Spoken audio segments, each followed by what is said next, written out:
Hey everybody, welcome back. We're diving deep into a story today that resonates with a lot of us, the Freedman's Bank. Picture this. You're just free from slavery, trying to make a life for yourself and your family. And then there's this bank saying, hey, we can help you out, reach some financial stability. Sounds pretty good, right? It was a dream for so many. See, the Freedman's Savings and Trust Company, or the Freedman's Bank as most knew it, it was established by Congress back in 1865, specifically to help those who were formerly enslaved. Encourage them to save up, provide some security financially, a chance to finally get a foothold, in a system that had always kept us out. And it wasn't just some small operation, right? We're talking branches springing up all over the South. Atlanta, Charleston, New Orleans. Over 70,000 African Americans put their hard-earned savings into this bank, trusted, believed in what it promised. Can you imagine what that hope felt like back then? It was like a beacon in those times, man. So much uncertainty. This bank, it held more than just money. It held the hopes and dreams of a whole community, striving for something better, a future where they could own land, build businesses, educate their children, all the things that had been denied to them for generations. All right, so we've got this bank created with good intentions, embraced by the community. But here's where it gets kind of dark, almost like a Shakespearean tragedy. Rise to hope followed by a crash, a fall from grace. What's interesting is the downfall was kind of baked in from the beginning. You see, while the bank was chartered by Congress, it wasn't under the same kind of oversight or regulations that other banks had to deal with. Hold on, so they made this bank for us, but didn't bother with the same rules they had for other banks, starting off on shaky ground much? Exactly, and it gets worse. The leadership wasn't always, how should I put this, as dedicated to the well-being of the folks who deposited their money as they should have been. Let's just say their decisions didn't always benefit those everyday people. The ones who put their faith and their money in the institution. Wait, are you saying there was corruption? People taking advantage of those who were just trying to build a better life? Let's just say there were times when personal gains seemed more important than the bank's mission. And then to make things even worse, Congress changed the bank's rules in 1870, allowed them to invest in riskier things like real estate and businesses that were, let's just say, less than stable. So not only was there not enough oversight, they were allowed to gamble with people's money. This is sounding like a recipe for disaster. Oh, it was a disaster, all right. But before we get into all that, let's take a minute to understand the early impact of the Freedman's Bank. Because for a while, things were looking up. There were success stories, real changes in people's lives. This wasn't just some idea. It was making a difference. You're right. We got to remember that for a lot of folks, the Freedman's Bank wasn't just about money. It was about progress, a sign that maybe things were getting better. Absolutely. The bank offered loans to help folks buy land and start their own businesses. They had programs to teach about managing money, helping people build a more secure future. For a little while, it felt like we were finally getting a seat at the economic table. It's almost heartbreaking to think about all that hope riding on this bank. And what's even more heartbreaking? The fact that it all came crashing down. This success, it was short-lived. Remember those risky investments I mentioned? Well, they started to backfire badly. That and the lack of oversight and the questionable leadership, it all started to crack. So what happened next? Did folks see the writing on the wall? Did they try to get their money out? Some did, yeah. But a lot of folks held on hoping things would turn around. Remember, this was more than just money to them. It was everything they dreamed of, their hopes for the future tied up in this bank. To take it out would be like admitting defeat, losing faith in a better life. It's like being betrayed twice, isn't it? First you get this chance, this little glimmer of hope, and then bam, it's gone.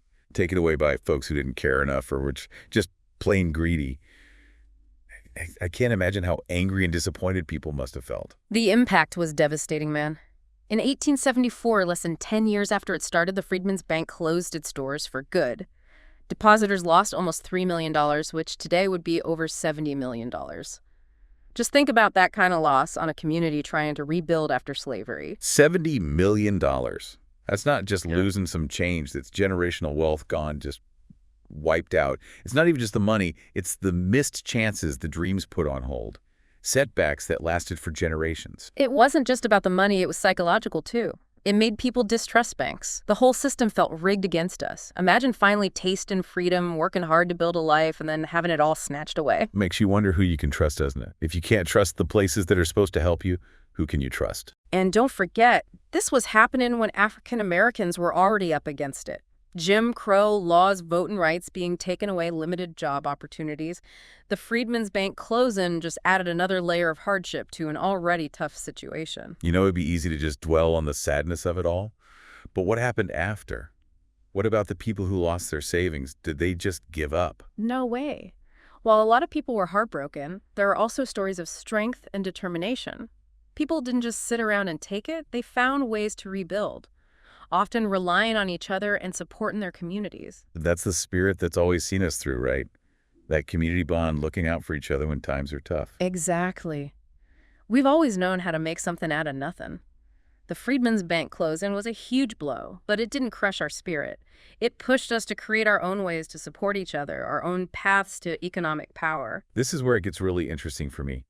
It's not just about what happened back then, it's about how that history shapes how we see the financial system today and how it affects our communities. You got it. The legacy of the Freedmen's Bank is a powerful reminder. It reminds us about the importance of financial education, holding institutions accountable, and the fight for economic justice. So what can we learn from this? What lessons can we take away from this tragedy to make sure it never happens again? Well, I think it shows how important it is to have strong oversight and regulations for financial institutions. We can't just rely on good intentions. We need systems in place to protect against corruption and folks who just want to take advantage of the situation. So it's not enough to just create these institutions. We got to make sure they're doing what they're supposed to do, serving the community the way they intended. Exactly. And it also highlights the need for financial education. Empowering people with the knowledge and skills to navigate the financial world so they can make smart decisions and look out for their own interests. It's about making things fair, Yeah. giving everybody the tools to succeed no matter where they come from or what they've been through. Let's be real, financial literacy is power. Absolutely, and we can't forget the role of the government in all of this. We need policies that promote fairness and transparency in the financial system, and investments in programs that support financial inclusion for everyone. It's a complex issue, right? Yeah. It needs a solution that addresses both individual needs and the bigger systemic problems. It's amazing how the Freedmen's Bank story, even though it happened so long ago, it's still relevant to what we're dealing with today. We still see disparities in access to credit, the wealth gap, and how financial crises disproportionately impact communities of color. It's like history is on repeat, just in a different form. So how do we break the cycle? How do we create a system that works for everybody, not just a select few? That's the million-dollar question. And there's no easy answer. But the Freedmen's Bank story does offer some insights, I think. It reminds us to stay aware, hold institutions accountable, and demand equity and inclusion. And to never forget the power of community, coming together to support each other and build a better future. It's about remembering where we've been and using that to move forward. That Freedmen's Bank building, it's still standing today in Washington, D.C. Now it's home to the U.S. Department of the Treasury's Office of Minority and Women Inclusion. And I see that as a symbol of hope, a testament to our resilience. It's like a phoenix rising from the ashes. A reminder that even when we face tough times, we find ways to rebuild, to reimagine, to take back our power. That's a powerful image to end on. The Freedmen's Bank story, it's a story of tragedy, yes, but it's also a story of resilience, community, and the fight for economic justice. It challenges us to learn from our past and create a future where everyone can thrive. And that's a wrap on our deep dive into the Freedmen's Bank. We hope this conversation got you thinking and maybe even inspired you to take action. It's time to take those lessons, apply them to our lives, and work towards a just and equitable financial system for all. Thanks for joining us.